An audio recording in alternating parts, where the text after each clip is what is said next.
Good morning, sir. I am PTV Pawan of CSEB section. I am doing this video on behalf of my MPI lab assignment. First, I am going to explain a program which was given as an assignment to me.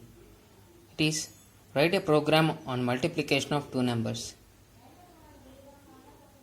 Here we are using an 8086 emulator which is EMU 8086.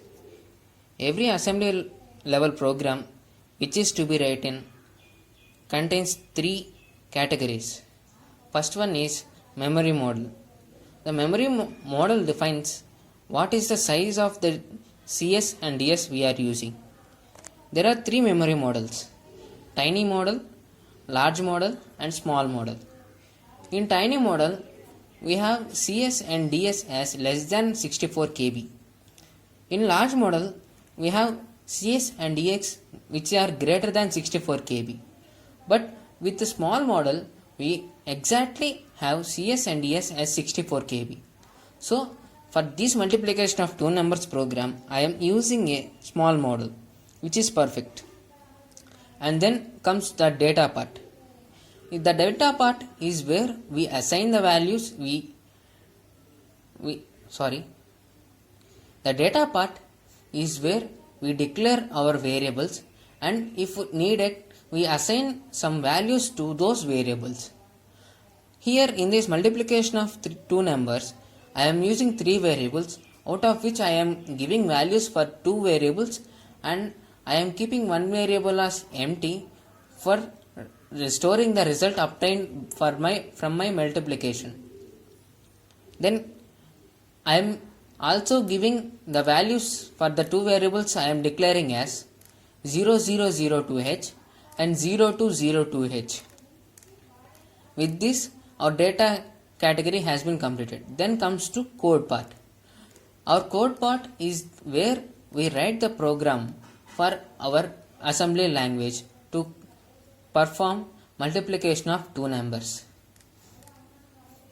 Let's go for the program. As I mentioned earlier, we are using a small model and I defined it as dot model small. Now coming to the data part, I am using a dot data, and these are the three variables that I am using: A, DW, 0002H. This DW indicates that I am taking a word of data but not byte of data. Byte will be defined as DW, but here I am taking DW. Byte will be taken as DB, and here I am taking as DW. So A DW 0002H will give a value of this, and again the same B DW 0202H, which means that B is equal to 0202H. If you observe here, we have C same DW, but there is no value here. Why there is no value here? Because we are assigning these two values because we want the multiplication to be done for these two values, and whatever the multiplication that has been done and the result is stored, it should be stored in the C. So I am putting this as empty. That's why I put a question mark there. And coming to the code part, we have first line move AX at the rate data. In the assembly language program for 8086, always we take one register as an accumulator. So we are importing that accumulator as AX at the rate data. Now we are moving DX AX, which means that AX is to be moved to DX. Now this move AX A defines that A value is moving to the AX register, and move BX B implies that B value is moved into the BX register. So now in this line we are doing multiplication of both AX and BX registers. I mean the data present in AX and BX registers. Mul BX. Here we get a value which is for this we get a value as 0404. So it is containing the value which is 0404. and now we have to use this C value. So I am taking move C comma AX. Whatever the result which is being obtained here, it is temporarily stored in the register AX, which is accumulator. Now from that accumulator I am extracting the value into the C, which is empty right now. So it is move C comma AX. The result of this would be C is equal to 0404H. Now I am using two lines here. Observe. Move AX comma 4CH int 21H. Int 21H is an interrupt provided in 8086 which is used to interrupt the program. But when we use move AX comma 4CH and int 21H together, it implies that the program should be terminated. After doing all this process, here the program is terminated and we come out of the program. Now when we run the program, we get an output like this. A is equal to 0002H, B is equal to 0202H, and C, which is a result of multiplication of both A and B, will be 0404H, which completes our program. Another question which is asked was, explain the architecture of Intel Timer 8253. Intel Timer 8253 and 8254 are programmable interval timers, which are used for counting and timer also.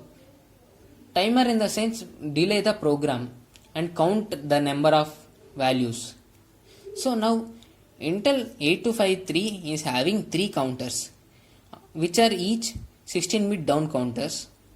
So now let us check out the 8253 architecture. This is the 8253 architecture which is given. As you can see, we are having 3 counters. Counter 0, counter 1, counter 2. And each counter here having 2 inputs and 1 output. 2 inputs are clock and gate.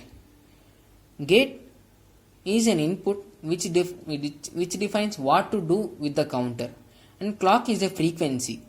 It can be either program frequency or system frequency. It is the chip should recommend that. And whatever is done in this counter, we are getting an output from this counter as OUT, out. In the same way, we are having 3 counters. Counter 0, counter 1, counter 2. All these 3 counters do the same work, but they have to be selected accordingly. Coming to the left side, we have data bus buffer, read write logic, and control word register. Data bus buffer is used to select the data bus. Read write logic. Here we can see RD bar and W bar are given. In this 8253, RD bar represents that it reads the status of the timer. W bar is indicating that it writes the status of the timer. CS is clock signal. And we are having 2 inputs, A0 and A1. These 2 inputs are used for selection of these 3 counters. Now let us check out the counter selection.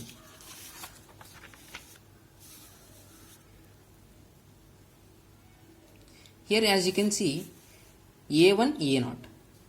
When A1 and A0 both are 0, 0, counter 0 is selected. A1 is 0 and A0 is 1, then counter 1 is selected. A1 is 1 and A0 is 0, then counter 2 is selected. A1 is 1 and A0 is 1, then control word register is selected, which means that each counter in this 8253 timer, this after the timer getting stopped, this reaches to the control word register, which produces an output.